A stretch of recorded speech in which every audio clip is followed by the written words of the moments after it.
قابل احترام بزرگوں اور قدر و محبت کے لائق بھائیوں اور نوجوانوں، آپ سب ہی جانتے ہوں گے کہ جمعے کے دن سورہ کہف کی تلاوت کی خاص اہمیت ہے۔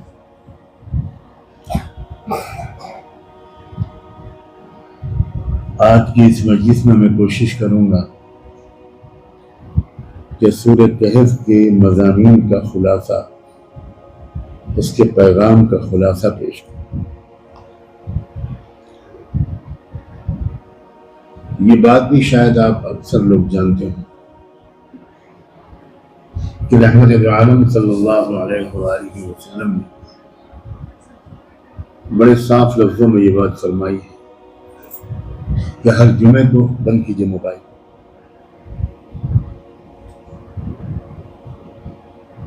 جو شخص سورہ کہف کی تلاوت کرے گا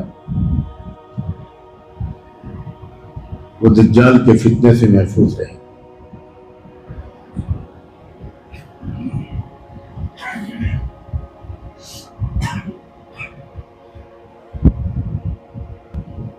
دجال کا فتنہ اب آنے والا ہے۔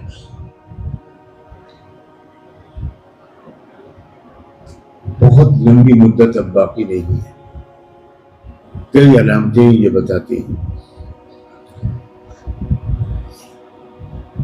یورپ اور امریکہ پوری دنیا میں جب تباہی مچائے گا اور صہیونی اور صلیبی طاقتیں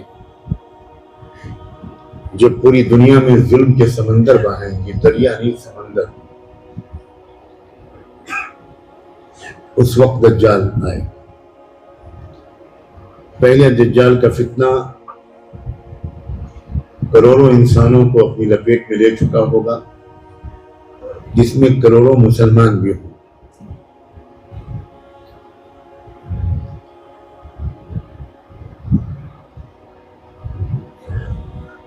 اس کے بعد تب دجال ایک ظاہری شکل میں ظاہر ہوگا۔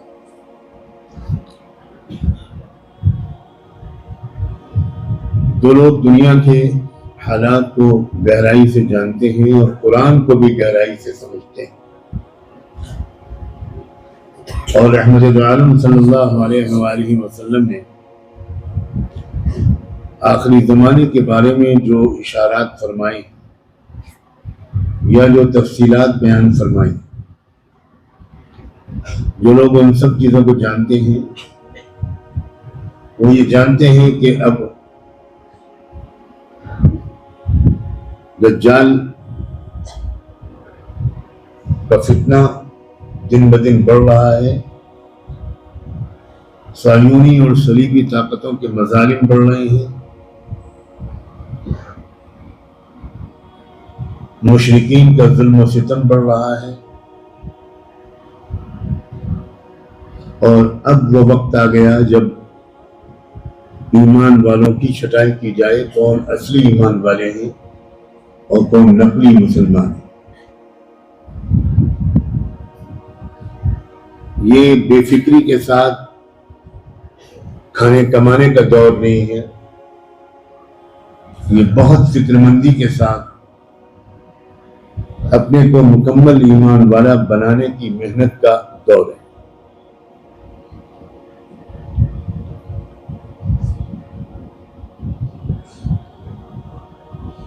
سورہ کہف میں جو کچھ کہا گیا، اللہ کے رسول نے یہ اشارہ فرما کر کہ اس کی تلاوت کی برکت سے، اس پر غور کرنے کی برکت سے دجال کے فتنے سے حفاظت ہوگی، آپ نے یہ اشارہ فرمایا کہ سورہ کہف میں جو رہنمائی دی گئی ہے وہ مستقبل کے بارے میں،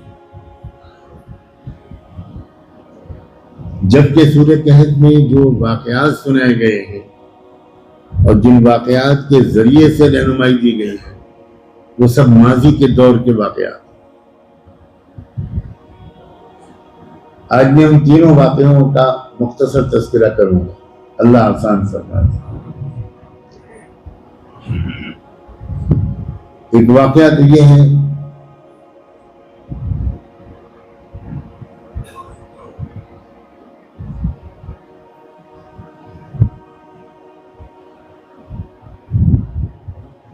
کہ موسیٰ علیہ السلام سے کہا گیا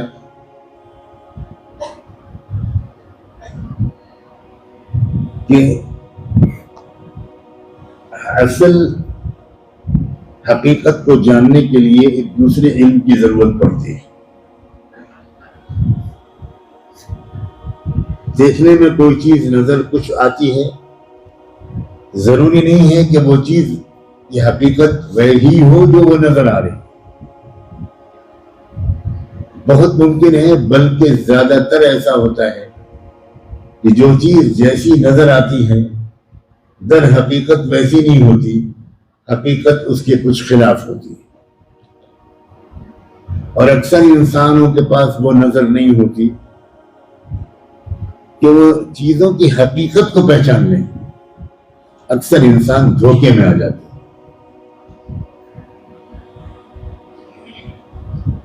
موسیٰ علیہ السلام کو اس کا عملی تجربہ کرانے کے لیے اللہ نے کہا کہ ایک بندہ ہے جس کو ہم نے چیزوں کی حقیقت کو پہچاننے والا علم دیا ہے.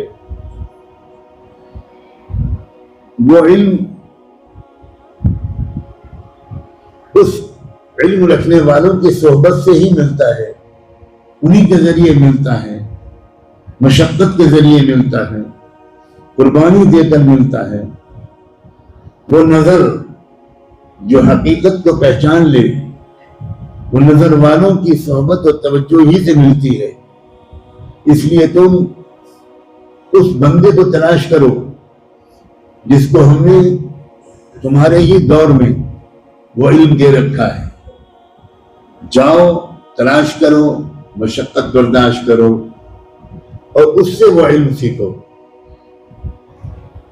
موسیٰ علیہ السلام فوراً تیار ہو گئے. بڑا لمبا سفر کیا، بڑی تکلیفیں سہی، بڑی مشکل سے وہ اس بندے تک پہنچے. اس کی تھوڑی سی تفصیل اللہ نے سورہ کہف میں بیان کی ہے اور ان سے درخواست کی کہ وہ خاص علم جو چیزوں کی حقیقت کو پہچان لینے کی صلاحیت پیدا کرتا ہے، وہ والا علم اللہ نے آپ کو دیا ہے. مما علمت، وہ علم مجھے بھی دے دیجیے، تھوڑا سا اس کا حصہ. نبی ہونے کے باوجود انہوں نے لمبا سفر کیا اور اس بزرگ ہستی اور اس صاحب علم کے پاس، صاحب نظر کے پاس، صاحب بصیرت کے پاس ایک طالب علم کی طرح پہنچے اور درخواست کی. انہوں نے کچھ شرطیں لگائیں اور بالآخر اجازت دے دی اور کہا چلو میرے ساتھ سفر میں.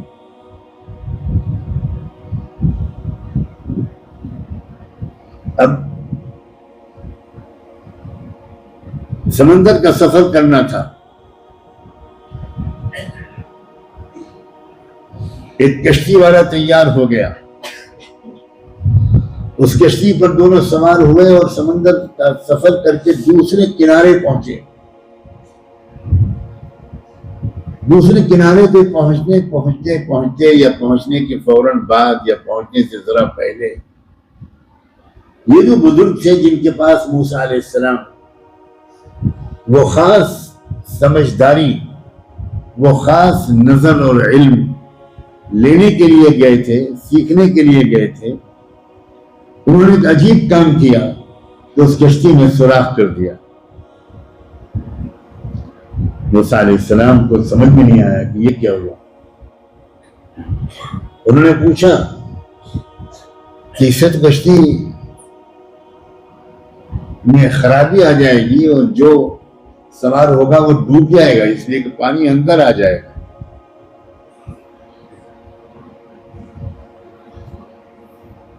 ان مربی اور مرشد نے یہ کہا کہ انتظار کرو، میں سمجھا دوں گا تم کو، ابھی تمہاری سمجھ میں نہیں آئے گا، ابھی اور کچھ دیکھنا اور سیکھنا ہے.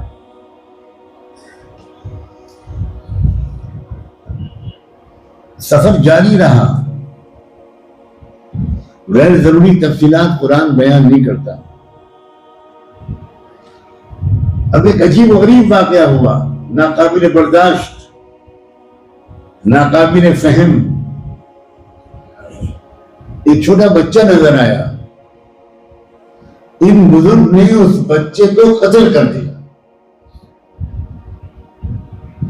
پھر موسیٰ علیہ السلام حیران رہ گئے، ان کی سمجھ ہی میں نہ آیا یہ کیا طریقہ ہے. ایک معصوم جان آپ نے لے لی، ایک بے گناہ بچے کو مار دیا.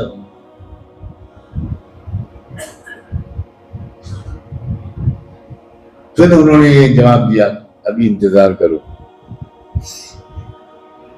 میں سمجھاؤں گا سب، ابھی رک جاؤ، ابھی اور کچھ دیکھنا باقی. پھر سفر ان کا جاری رہا، لمبا قصہ ہے، بہت سبق آموز ہے، اور آج کے اس دور کے لیے اس کا جاننا فرض عین ہے، اگرچہ آپ میں سے ایک بھی نہیں جانتے. اس لیے کہ آپ نے قرآن سے رشتہ تقریباً توڑ لیا ہے. اب دنیا بھر کی زبانیں پڑھ رہے ہیں، قرآن کی زبان نہیں پڑھ رہے. دنیا بھر کی کتابیں سمجھ رہے ہیں، لیکن قرآن کو سمجھنے کو آپ نے چھوڑ دیا ہے. یہ مجرمانہ گناہ ہے. یہ کسی آیت الحدیث میں نہیں ہے. یہ جو مدرسے میں پڑھیں صرف وہ قرآن سمجھیں، جو کالجوں میں پڑھیں ان کو قرآن کے سمجھنے کی کوئی ضرورت نہیں ہے. یہ غلط ہے، یہ غلط ہے، یہ غلط ہے.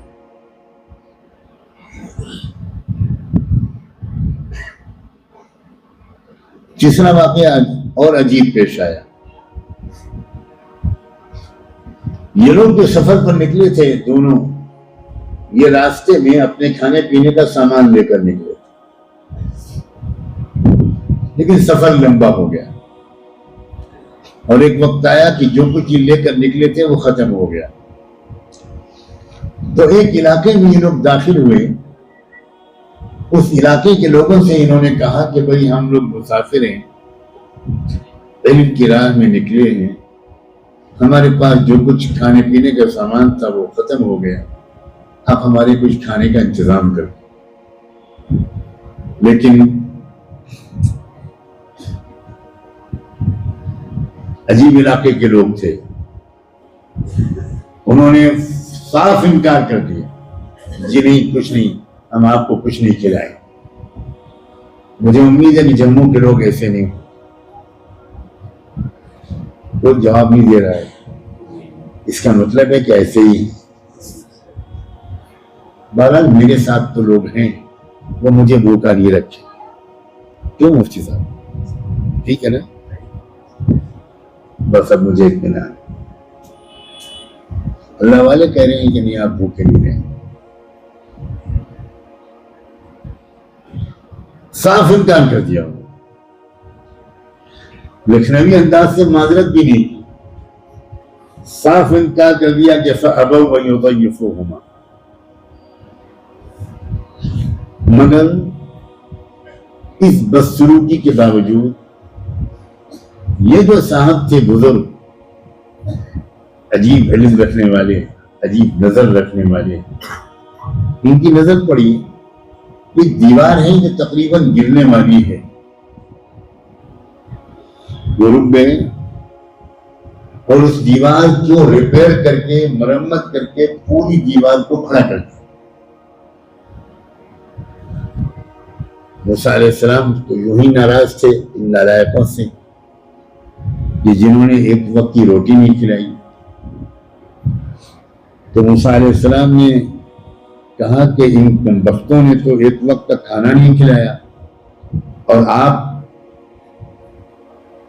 اس دیوار کی مرمت کر رہے ہیں فی سبیل اللہ. اس وقت تو بالکل ہی مناسب تھا کہ آپ ان سے اس کام کی کچھ مزدوری لے لیتے تو ہم لوگوں کو کچھ کھانے کو مل جاتا. آخر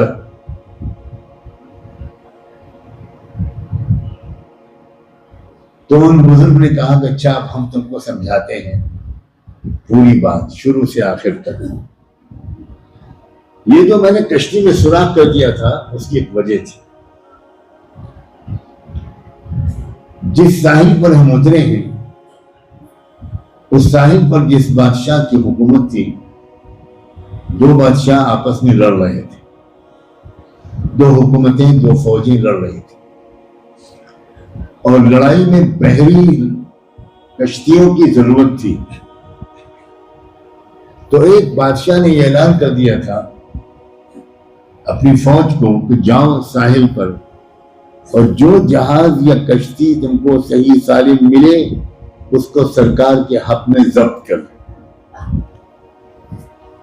تو میں نے وہ جو سراغ کیا ہے وہ اس لیے کیا کہ جب فوجی آئیں گے اور کشتی کو دیکھیں گے اور اس میں سوراخ دیکھیں گے تو اس کو ضبط نہیں کریں گے، چھوڑ دیں گے۔ تو وہ سوراخ کشتی اور کشتی والوں کی نجات کا سبب بنے گا، ہلاکت کا سبب نہیں بنے گا۔ تم جو سمجھ رہے تھے کہ میں نے سوراخ کیا، اب جو اس میں سوار ہوگا وہ ہلاک ہو جائے گا، میں نے تو اس کشتی والے کی مدد کی ہے، کشتی کو بچانے کی تدبیر کی ہے، چپکے سے سوراخ کر دیا۔ اب جب سوراخ دیکھیں گے واپس چلے جائیں گے، صحیح سالم کشتیوں کو لے جائیں گے، اس کو چھوڑ دیں گے، اور کشتی والا سوراخ کی مرمت کر کے پھر اپنے استعمال میں لائے گا۔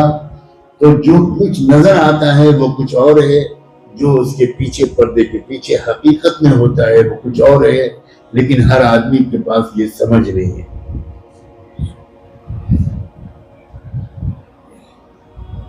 جس کے پاس شے کی حقیقت کو دیکھنے والی نظر ہوگی صرف وہ دجال کے فتنے سے محفوظ رہے۔ پتہ نہیں آپ لوگ اس جملے کی اہمیت کو کتنا سمجھے، مجھے بہت شک ہے، بہت شک ہے۔ آپ میں سے کتنوں کے پاس چیزوں کی حقیقت کو پہچاننے کی نظر ہے؟ شاید اس پورے مجمع میں 3 آدمی بھی نہیں۔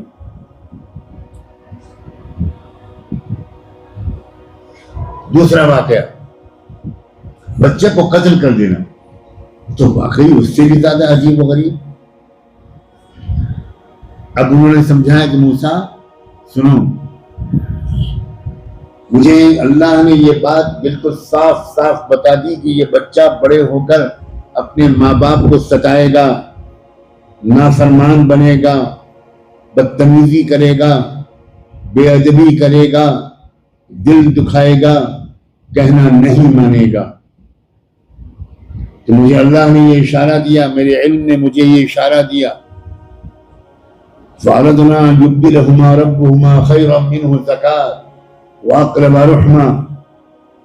اللہ تعالیٰ ایک اور بچہ عطا فرمائیں گے، وہ بچہ فرما بردار ہوگا، وہ بچہ اپنے ماں باپ کی آنکھوں کی ٹھنڈک بنے گا، وہ اپنے ماں باپ کی خدمت کرے گا، دل نہیں دکھائے گا، نافرمانی نہیں کرے گا۔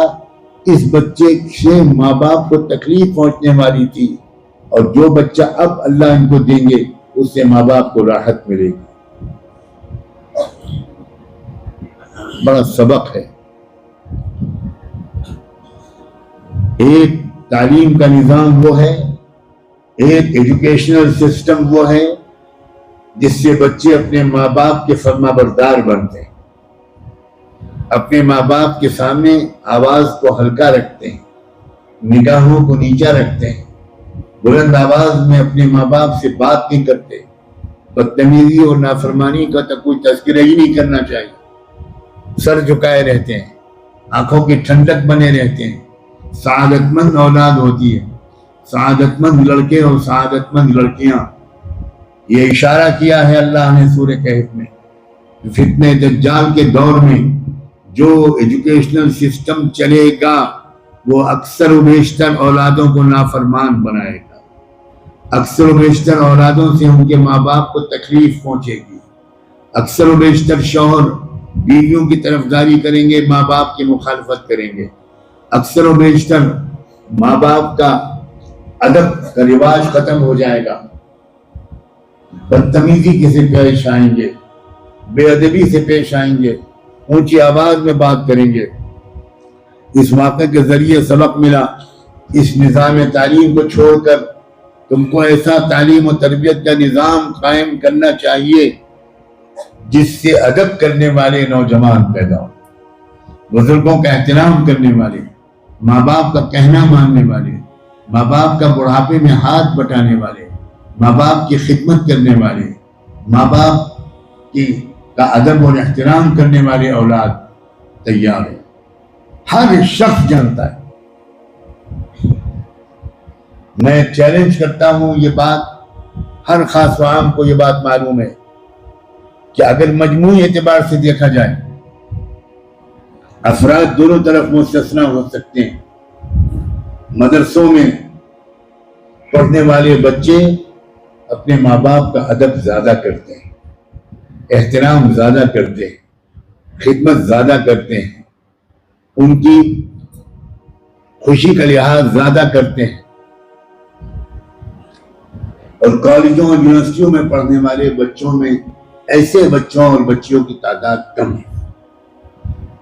میں پوری دنیا میں جاتا ہوں، میں کوئی کسی غار میں رہنے والا مولوی نہیں ہوں، لاکھوں لوگوں سے بلکہ اس سے بھی زیادہ لوگوں سے میرا رابطہ ہے۔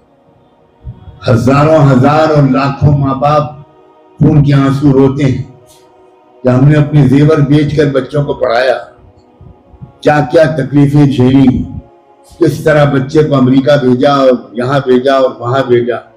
اب حالت یہ ہے کہ بچہ 2 سال ہو جائے فون نہیں کرتا، ہمارا فون نہیں اٹھاتا، وہ اب گرل فرینڈ کے چکر میں ہے، بیویوں کے چکر میں ہے، یہ ہے اور وہ ہے، وہ ہماری بات نہیں سنتا، دل دکھاتا ہے، خون کے آنسو ہم لوگ روتے ہیں بڑھاپے میں۔ نہ جانے کتنی بڑی تعداد ہے ان ماں باپ کی جو اپنے بچوں کی شکایت لے کر دعاؤں کی گزارش کے لیے ہمارے بزرگوں کے پاس یا ہم چھوٹوں کے پاس آتے ہیں۔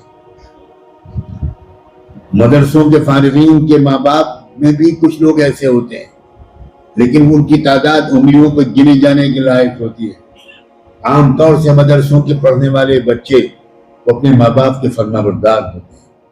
فتنہ دجال کے دور کی یہ علامت ہر اندھے کو بھی نظر آ رہی ہے کہ اولادوں میں نافرمانوں کی تعداد بڑھ رہی ہے، اولادوں میں باغیوں کی تعداد بڑھ رہی ہے، بے ادبی کا رواج بڑھ رہا ہے۔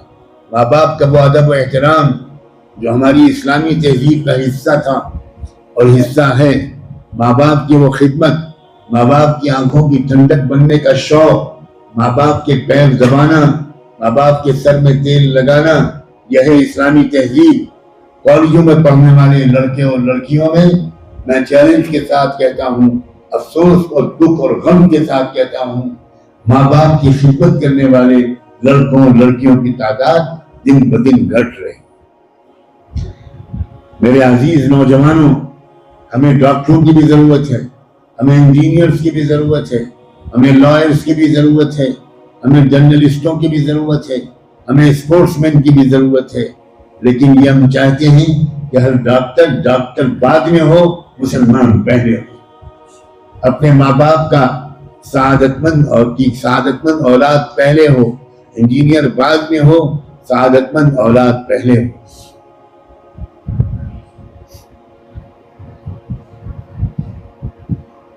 آپ نے امام شافعی رحمۃ اللہ علیہ کا نام سنا ہوگا، بہت عظیم علماء میں گزرے ہیں،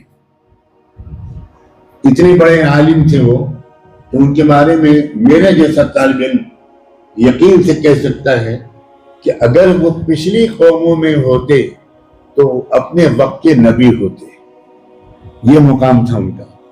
اس کے باوجود رات میں جب والدہ ان کی ماں بستر پر آرام کرنے کے لیے لیٹتی تھی تو وہ آ کر ان کے سر دباتے تھے، سر میں تیل لگاتے تھے، ٹانگیں دباتے تھے، پیر دباتے تھے، اور آخر میں اپنی ماں کے پیروں کے تلوے زبان سے چاٹتے تھے۔ ان کی ماں ہاتھ پکڑتی تھی، بیٹا کیا کر رہے ہو، یہ بیٹا تم کیا کر رہے ہو، تم امت کے سب سے بڑے امام ہو، تم جب نکلتے ہو مسجد جانے کے لیے تو ہزاروں لوگ سڑک کے دونوں طرف صرف تمہارے روشن چہرے کو دیکھنے کے لیے کھڑے رہتے ہیں، ہزاروں تمہارے شاگرد ہیں، یہ تم میری پیروں کے تلوے کیوں چاٹ رہے ہو؟ امام شافعی اپنی ماں کے پیر کو چومتے ہوئے کہتے تھے، ماں میں اپنے آپ کے پیروں کے تلوے نہیں چاٹ رہا ہوں، میں اپنی جنت چاٹ رہا ہوں، کہ میرے آقا رحمت عالم صلی اللہ علیہ وآلہ وسلم نے یہ فرمایا ہے کہ ماؤں کے پیروں کے نیچے اولادوں کی جنت ہوتی ہے۔ میں تو اپنی جنت چاٹ رہا ہوں۔ آپ میں سے کبھی کسی نے اپنی ماں کے پیروں کے تلوے چاٹے؟ میں نوجوانوں سے بڑے پیار سے کہتا ہوں، اس سے پہلے کہ تمہارے سر پر سے تمہاری ماں کا جنازہ نکلے، سایہ اٹھے، اس سے پہلے کہ تمہارے گھر کی چوکھٹ سے تمہاری ماں کا جنازہ نکلے، اپنی ماں کی دعائیں لے لو، اپنی ماں کی خدمت کرو، اپنے ماں باپ کے فرما بردار بنو، ان کے غم بانٹو، ان کے بوجھ ہلکا کرو۔ جب تم خود باپ بنو گے، خود دادا بنو گے، تب تم کو پتا چلے گا کتنی مشکل سے ایک فیملی چلائی جاتی ہے۔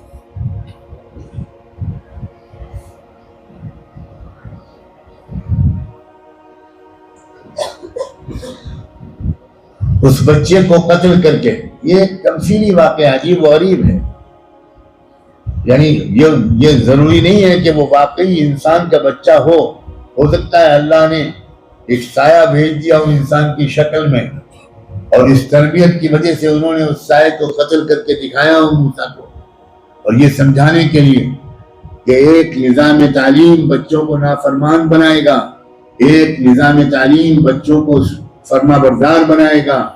اس بات کو سورہ کہف میں رکھ کر اللہ نے فتنہ دجال کے دور میں امت مسلمہ کو آگاہ کیا ہے۔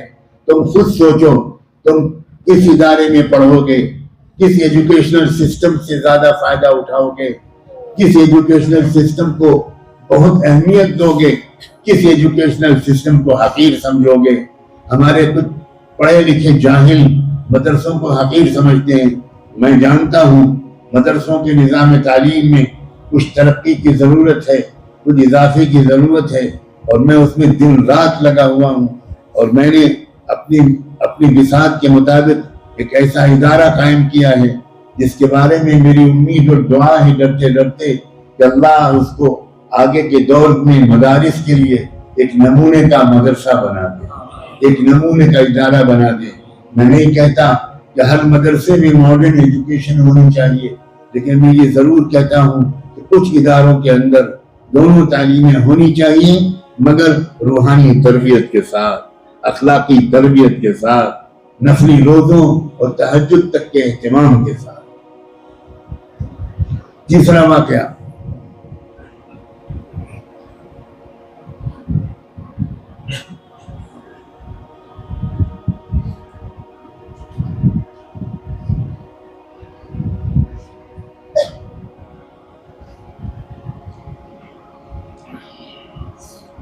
جب کہ جس علاقے کے لوگوں نے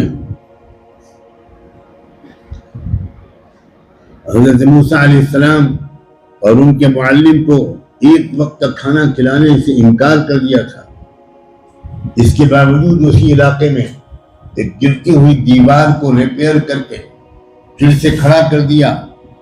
اس معلم نے، مربی نے، ان بزرگ شخصیت نے، جن کو ہر شے کی حقیقت کو دیکھنے والی نظر اللہ نے عطا کی تھی۔ شاعر نے خوب کہا ہے کہ جو شے کی حقیقت کو نہ دیکھے وہ نظر ہی کیا۔ وہاں بھی انہوں نے جو کام کیا وہ میں نے ابھی بتایا تھا کہ دیوار گرتی ہوئی دیکھی انہوں نے، جو بالکل گرنے والی تھی، اس دیوار کی مرمت کر کے، ریپیئر کر کے اس کو پوری طرح پھر سے کھڑا کر دیا۔ اس کی تشریح کیا کی انہوں نے؟ ان کا دیکھو موسیٰ، یہ دیوار ایک نیک انسان کے گھر کی دیوار تھی، اور اس نیک انسان کا انتقال ہو چکا ہے، اور اس نے اپنے بچوں کے لیے اس دیوار کے نیچے کچھ خزانہ چھوڑا تھا، اس انتظار میں کہ بچے جب بڑے ہو جائیں گے تو اس دیوار کے نیچے چھپا ہوا وہ جو مال ہے وہ نکال لیں گے، اور اس سے پھر ان کا کام چلے گا۔ بچے تو یتیم ہو گئے، باپ کا انتقال ہو گیا، اب یہ دیوار اگر بالکل گر جاتی تو وہ جو خزانہ نیچے چھپا ہوا تھا وہ سامنے آئے گا، اور علاقے کے لوگوں کا کیریکٹر تم نے دیکھ لیا موسیٰ، کہ جنہوں نے 2 اجنبی پردیسیوں اور مسافروں کو ایک وقت کا کھانا نہیں کھلایا، ان سے یہی تو خطرہ زیادہ تھا کہ وہ لوگ اس خزانے کو لوٹ لے جائیں گے، اور یتیم بچوں کو جن کے لیے ان کے مرحوم نیک باپ نے خزانہ چھوڑا تھا، وہ انہیں کچھ نہیں ملے گا، ان یتیم بچوں کو وہ محتاج ہو جائیں گے۔ اللہ نے مجھے اس کا حکم دیا۔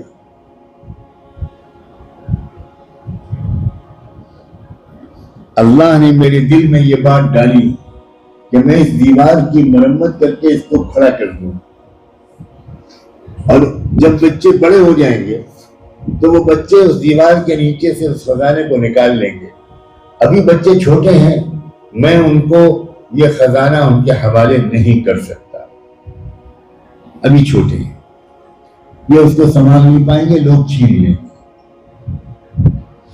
بڑے ہو جائیں گے تو بھی انشاءاللہ یہ خزانہ ان کے کام آئے گا، اس لیے میں نے دیوار کو مرمت کر کے کھڑا کر دیا۔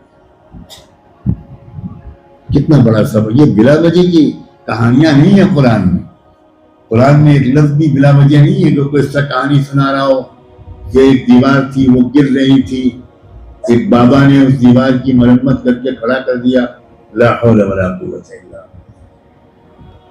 بہت زبردست سبق اور اشارات اور نصیحتیں ہیں، احکام ہیں۔ ہمارے ملک میں جو مدارس چل رہے تھے، مکاتب چل رہے تھے، مسجدوں کا نظام چل رہا تھا، دینی کام ہو رہے تھے، وہ مسلم حکومت اور مسلم ریاستوں کے زیر سرپرستی چل رہے تھے۔ اب جب مسلم حکومت چلی گئی، مشرک اور کافر اور صلیبی حکومت آ گئی، تو اس وقت یہ خطرہ ہوا کہ یہ قرآن، حدیث، تفسیر، ادب،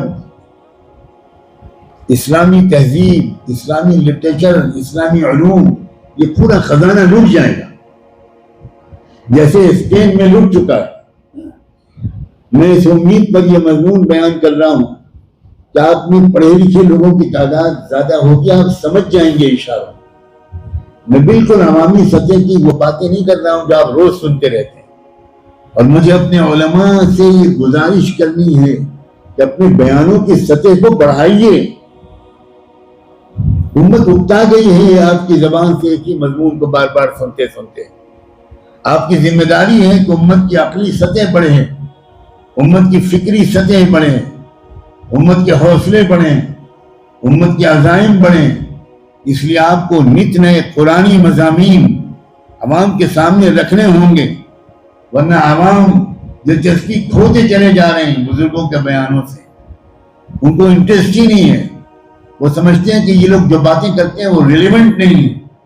جن باتوں کی ہم کو روز ضرورت ہے، سڑک پر ضرورت ہے، بازار میں ضرورت ہے، اسپتال اور بینک میں ضرورت ہے، تھانے اور کچہری میں ضرورت ہے، کالج یونیورسٹی میں ضرورت ہے، اسٹیڈیم میں ضرورت ہے، یہ تو ہمارے علماء بیان ہی نہیں کرتے۔ اس لیے میں اپنے علماء سے بار بار یہ درخواست کرتا ہوں، اپنے مطالعے کو تازہ بتازہ کیجیے، اور اس طرح کے مضامین نوجوانوں کے سامنے، انٹلیکچوئلز کے سامنے، پروفیشنلز کے سامنے، پڑھے لکھے نوجوان بچوں اور بچیوں کے سامنے، مردوں اور خواتین کے سامنے اس طرح کے بیان کیجیے کہ ان کو نظر آئے کہ اسلام از دا موسٹ ریلیونٹ سویلائزیشن، اسلام ایک بہترین تہذیب ہے، اس سب سے زیادہ ضرورت دور حاضر کو اسلام کی ہے۔ سائنس کی ضرورت بعد میں ہے، اسلام کی ضرورت پہلے ہے۔ سائنس ہتھیار بنانا سکھا دے گی، اسلام ویلیوز سکھائے گا، اسلام اخلاقی ضابطے سکھائے گا۔ سائنس نیوکلیئر بم بنانا سکھا سکتی ہے، لیکن اگر اسلام نہیں ہے تو نیوکلیئر بم ویتنام سے لے کر جاپان کے غریبوں پر برسایا جائے گا۔ اس لیے ویلیوز کے بغیر، اخلاقی قدروں کے بغیر، انسانی ضابطوں کے بغیر، ہیومن ویلیوز کے بغیر سائنس مہلک ترین چیز ہے، زیادہ اس سے کم نقصان دہ بے پڑھا لکھا آدمی ہے۔ بے پڑھا لکھا آدمی آپ کے جیب سے پرس نکال لے گا اگر وہ چور ہوگا اور 500 روپے چرا لے گا، اور پڑھا لکھا چور کئی لاکھ کروڑ کا اسکیم کرے گا۔ کون سے تعلیمی نظام ہم کو اپنانا چاہیے؟ اور اس دیوار کے واقعے سے کیا سمجھانا چاہے؟ مسلم حکومت کی دیوار کے سائے میں ساری اسلامک ایکٹیویٹیز ہمارے سب کانٹیننٹ میں چل رہی تھی۔ میں تفصیل میں نہیں جا سکتا، اشارہ بالکل کافی ہے اگر سمجھدار مجمع ہو۔ اب جب اسلامی حکومت چلی گئی اور ملت اسلامیہ یتیم ہو گئی، وہ سرپرستی ختم ہو گئی، وہ پیٹرونیج ختم ہو گیا، دیوار گرنے کے قریب تھی، تو خطرہ ہو گیا کہ خزانہ لٹ جائے گا، جیسے اسپین میں لٹ چکا ہے۔ اسپین وہ ملک ہے جہاں سینکڑوں اور ہزاروں علماء پیدا ہوئے، محدثین پیدا ہوئے، تفسیر کے ماہر لوگ پیدا ہوئے، مسلم سائنسداں پیدا ہوئے، مشائخ اور اللہ والے پیدا ہوئے۔ لیکن جب اسپین میں حکومت گئی مسلمانوں کی، تو یہ حالت ہو گئی چند سالوں کے اندر کہ اسپین میں ایک بندہ بھی کلمہ طیبہ لا الہ الا اللہ پڑھنے والا نہیں ملتا۔ دیوار گر گئی، خزانہ لٹ گیا۔ یہی خطرہ بر صغیر ہند و پاک میں یہی خطرہ تھا کہ یہاں سے مسلم حکومت کے جانے کے بعد پھر یہاں بھی وہی ہوگا جو اسپین میں ہوا، یہاں بھی سب لٹ جائے گا، ڈھونڈنے سے بھی کوئی مسلمان نہیں ملے گا۔ اس وقت اللہ نے حجت الاسلام حضرت مولانا محمد قاسم نانوتوی، نابغہ عصر حضرت مولانا رشید احمد گنگوہی اور اس طرح کے عظیم خضر صفت بزرگوں کو کھڑا کیا، اور انہوں نے کیا کیا؟ مدرسوں کی کچی دیواروں کے نیچے اسلامی تہذیب کو چھپا دیا، محفوظ کر دیا۔ ان مدرسوں کو معمولی سمجھنے والے لوگ بے عقل ہیں، بے خبر ہیں، انہیں خبر نہیں ہے کہ اس ملک اور اس پورے سب کانٹیننٹ میں اسلامک آئیڈینٹی کو بچانے والا کام 99.9% مدرسوں نے کیا ہے، مکتبوں نے کیا ہے۔ اگر یہ مدرسے اور مکاتب نہ ہوتے تو یہاں مسلمان ڈھونڈنے کو نہیں ملتے۔ سمرقند اور بخارا، تاشقند، ازبکستان، تاجکستان یہ وہ ملک ہے جہاں کے امام بخاری تھے، جہاں کے امام مسلم تھے، جہاں کے امام ترمذی تھے، بڑے بڑے محدثین تھے۔ لیکن جب وہاں حکومت مسلمانوں کی گئی تو کیا آپ کو نہیں معلوم کہ سوویت یونین کے پورے علاقے میں سینکڑوں میل دور سفر کر کے بھی آپ کو ایک نظر آنے والا مسلمان نظر نہیں آتا تھا، لٹ جاتا تھا۔ یہ ہمارے برصغیر کی خصوصیت ہے دوستو۔ دعا دو علماء کو، احترام کرو بزرگوں کا، پہچانو ان کے احسان کو، ان کی خرابیوں پر ہر وقت بات مت کرو۔ مجھے اتنی الجھن ہوتی ہے جب بھی مجھے انٹلیکچوئل لوگ ملتے ہیں، وہ بھی میرے لیے قابل احترام ہیں، قابل قدر ہیں، ان کی بھی سماج کو ضرورت ہے، لیکن جب بھی وہ ملتے ہیں وہ مدرسوں اور علماء کو تنقیدیں کرتے ہیں۔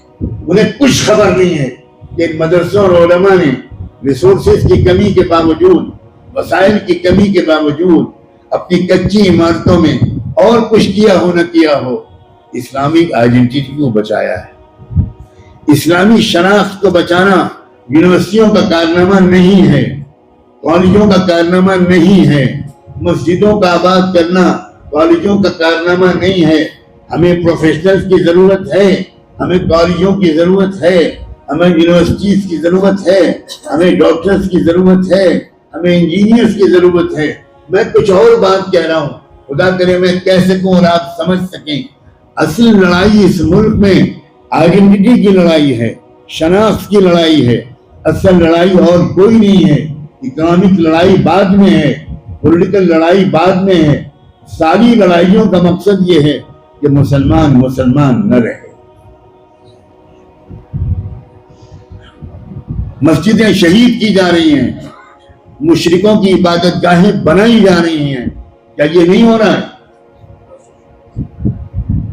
علماء سے مضبوطی سے جڑ جائیے، علماء کا احترام کیجیے، علماء کی مجلسوں میں بیٹھیے، اسلامی کتابوں کو پڑھیے، قرآن کو سمجھنے کی کوشش کیجیے علماء کی نگرانی اور سرپرستی میں۔ اور میں علماء سے بھی درخواست کروں گا، آپ کیا مسلم نوجوان، جموں کشمیر کے مسلم نوجوان بہت قیمتی ہے۔ میں جانتا ہوں آپ کی صلاحیتوں کو، میں کچھ حد تک جانتا ہوں آپ کے جذبات کو، آپ کی تمناؤں کو، اور آپ خود جانتے ہو نہ جانتے ہوں، ہم جانتے ہو نہ جانتے ہوں، لیکن دشمن آپ کو جانتا ہے، دشمن آپ کے پوٹینشل کو پہچانتا ہے، دشمن آپ کی صلاحیتوں کو پہچانتا ہے، دشمن آپ کی ہمتوں کو پہچانتا ہے، دشمن آپ کے جذبات کو پہچانتا ہے، دشمن آپ کے بلبلوں کو پہچانتا ہے، دشمن آپ کی بہادری کو پہچانتا ہے۔ اس لیے میری گزارش یہ ہے، بہت ہی محبت کے ساتھ، بہت محبت کے ساتھ، علماء ان نوجوانوں کو گلے لگائیں، ان کی کمزوریوں کو نظر انداز کر دیں، ان سے یہ امید نہ رکھیں کہ یہ آپ کے مدرسے کے طالب علم جیسے بن جائیں گے، نہیں، بالکل نہیں۔ ان کے ظاہر کو نہ دیکھیے، ان کے اندر چھپے ہوئے مومن دل کو دیکھیے، ان کے تڑپتے ہوئے جذبات کو دیکھیے، ان کے تمناؤں کو دیکھیے، ان کو گلے لگا کر ان کی تربیت جو علماء یہاں کر رہے ہیں، الحمدللہ کر رہے ہیں، خوب کر رہے ہیں، اللہ ان کی کوششوں کو کامیاب فرمائے، ترقیاں نصیب فرمائے، ان کی عمر میں برکت نصیب فرمائے، زیادہ سے زیادہ ان کا فیض آپ کو پہنچائے۔ یہ 3 باتیں تھیں، 3 واقعات جو حضرت موسیٰ علیہ السلام کو دکھائے گئے، اور ساتھ میں نے سبق بھی ان کا بتایا۔ کشتی میں سوراخ، اللہ اکبر، جب تک ہمارے مدرسے ٹوٹی پھوٹی عمارتوں میں تھے، معمولی عمارتوں میں تھے، بالکل دیکھنے میں لگتا ہی نہیں تھا کچھ، تب تک دشمن طاقتیں ان مدرسوں کی طرف متوجہ نہیں تھی، کیونکہ کشتی میں سوراخ تھا۔ کیا ہوگا اس ٹوٹی پھوٹی کشتی سے؟ تو دشمن یہ محسوس کرتا تھا کہ یہ کچی عمارتوں میں چلنے والے مدرسے، ان سے ہم کو کیا خطرہ۔ جب سے ہمارے مدرسوں کی شاندار بلڈنگیں بننے لگی، جب سے ہمارے مدرسوں کی شاندار تعمیرات ہونے لگی، تب سے دشمن کی نظر ان پر پڑنے لگی۔ مناسب یہی ہے کہ کشتی میں سوراخ باقی رہے۔ میرے اشارے کو سمجھیں، سوراخوں کو بند مت کرو، سوراخ باقی رکھو، سادہ انداز رکھو، کسی کی نظر ہی نہیں پڑے گی، لوگ حقیر سمجھیں گے۔ جس دارالعلوم دیوبند سے اشرف علی تھانوی نکلے، جس دارالعلوم دیوبند سے بڑے بڑے علماء نکلے، وہ بہت ہی معمولی ایک چھوٹی سی مسجد میں چل رہا تھا، چھتے والی مسجد میں۔ جس ندوۃ العلماء سے سید سلیمان ندوی نکلے، شاہ معین الدین ندوی نکلے، اس ندوۃ العلماء ایک کرائے کی عمارت میں 4 کمروں کے ایک فلیٹ میں چل رہا تھا، کوئی شاندار عمارت نہیں تھی۔ اس لیے زیادہ توجہ بچوں کی پختہ تعلیم و تربیت پر دی جائے، علمی استعداد ان کی مضبوط ہو تاکہ وہ زمانے کے سوالوں کا جواب دے سکیں، احساس کمتری میں مبتلا نہ ہو، مرعوب نہ ہو۔ اور اسی طرح کالجوں یونیورسٹیوں کے بچے وہ سمجھیں کہ ہمیں ادھورا علم سکھایا جا رہا ہے، جب تک آپ قرآن کو نہیں سمجھیں گے، قرآن کی زبان میں آپ جاہل رہیں گے، جب تک آپ قرآن و حدیث کو نہیں سمجھیں گے، پیارے آقا محمد مصطفیٰ صلی اللہ علیہ وآلہ وسلم، جب تک آپ ان کی سیرت کو، ان کی تمناؤں کو، ان کی تعلیمات کو نہیں سمجھیں گے، تب تک آپ کیا علم سیکھ پائیں؟ وہ علم جو قرآن و حدیث کے علاوہ ہو، میں اس کو علم ماننے کے لیے تیار نہیں۔ وہ علم نہیں ہے، وہ معلومات ہیں، وہ انفارمیشن ہے، وہ نالج نہیں ہے. نالج وہ ہے جس کو قرآن نے کہا الرحمن علم القرآن. قرآن مجید علم مانتا ہے اس کو جو قرآن سے جڑا ہوا. آپ جب قرآن بھی پڑھیں گے تو آپ کو سائنس بہت زیادہ سمجھ میں آئے گی اور آپ کو معجزہ سمجھ میں آئے گا کہ سائنسداں بلینس آف ڈالرز خرچ کر کے اب جن تحقیقات تک پہنچے ہیں ان سب باتوں کا اعلان قرآن مجید میں اللہ نے 1500-1400 سال پہلے کر دیا تھا اس قرآن میں جو اس نبی کے ذریعے اتارا گیا جو نبی پڑھا لکھا نہیں تھا, جو اپنا نام بھی نہیں لکھ سکتے تھے, دستخط بھی نہیں کر سکتے تھے. ہزاروں درود و سلام ہوں رحمت دو عالم صلی اللہ علیہ وآلہ. زیادہ سے زیادہ ان علماء کے یوٹیوب کے بیانات سنیے. سوشل میڈیا کو بیکار مت استعمال کیجیے, موبائل پر اپنا وقت مت برباد کیجیے, لیپ ٹاپ پر واحد چیزوں کو مت دیکھیے, فضول چیٹنگ مت کرو میرے عزیزوں, فضول چیٹنگ مت کرو. وقت قیمتی ہے, وقت کا صحیح استعمال کرو. اپنے فزیکل فٹنس کی ضرور کوشش کرو. کسی کھیل میں حصہ لو, مقابلوں میں حصہ لو, کمپٹیشنز میں حصہ لو, میچز میں حصہ لو. تم کو تندرست رہنا ہے, فزیکلی فٹ رہنا ہے, مینٹلی انلائٹن رہنا ہے, تمہارا ذہن روشن رہے, تمہاری میموری مضبوط رہے, تمہارا وقت کا ایک ایک سیکنڈ قیمتی ہے. بازاروں میں مت پھرو. اور میں لڑکوں, نوجوانوں, میں معافی چاہتا ہوں, میں تم سے یہ نہیں کہہ پاؤں گا کہ ناجائز دوستیاں مت کرو. میں نہیں کہہ پاؤں, میری زبان لڑکھڑا جائے گی. یہ ایسے ہی ہوگا کہ جیسے کسی کو, کسی بادشاہ اور شہزادے کو کچھ نصیحت کرنے کا موقع ملے اور وہ بادشاہ اور شہزادہ اس شہزادے کو کوئی بزرگ نصیحت کرنے لگے. اور کیا نصیحت کریں؟ یہ کہنے لگے کہ آپ کے علاقے گھر میں, محل میں ٹوائلٹ صاف کرنے والی جو بھنگن آتی ہے, آپ اس سے لو افیئر مت کرنا, آپ اس سے عشق مت کرنا. شہزادہ تھپڑ مار دے گا کہ دماغ صحیح ہے آپ کا, آپ کس سے بات کر رہے ہیں اور کیا نصیحت کر رہے ہیں. میں ہر مسلمان نوجوان کو امت محمدیہ کا شہزادہ مانتا. میں تم کو یہ نصیحت نہیں کر سکتا کہ ناجائز دوستیاں لڑکوں یا لڑکیوں سے مت کرنا. اگر میں یہ کہنے لگوں تو تم کو بھی مجھے تھپڑ مارنے کا حق ہے, تمہیں مجھے یہ جواب دینے کا حق ہے. آپ کی ہمت کیسے ہوئی؟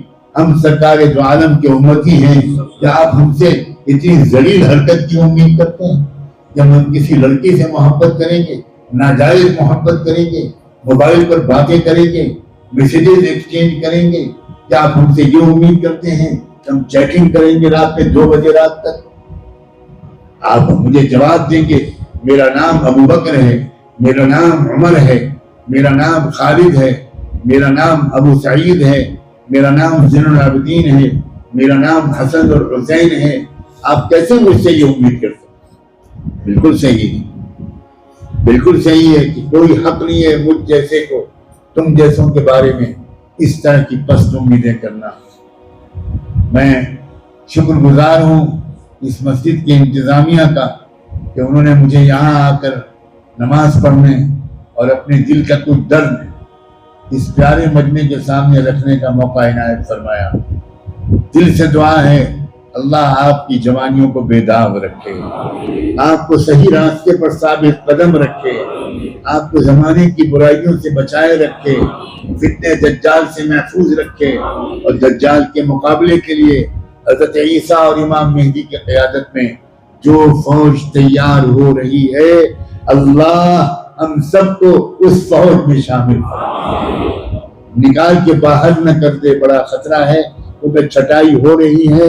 ایک بڑی تعداد مسلمان کہلانے والوں کی دجال کی فوج میں چلی جائے گی, محروم کر دی جائے گی, مسجد اقصیٰ کے خلاف لڑائی لڑے گی, مسلمانوں کو ذبح کرے گی, اور ایک تھوڑی سی تعداد ہوگی تقوی والوں کی, پاک دامن لوگوں کی, اللہ کی باتوں کو ماننے والوں کی, جو امام مہدی اور حضرت عیسیٰ کے ساتھ ہوگی. اللہ کرے ہم سب ان خوش نصیبوں میں ہوں.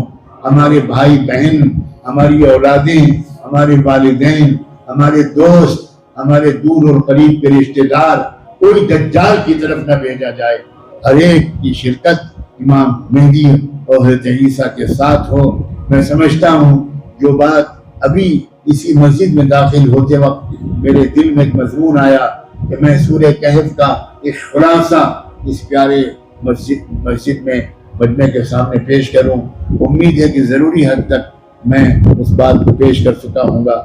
اللہ کوتاہیوں کو معاف فرمائے اور آپ سب کو جزائے خیر دے۔ وآخر دعوانا ان الحمد للہ رب العالمین۔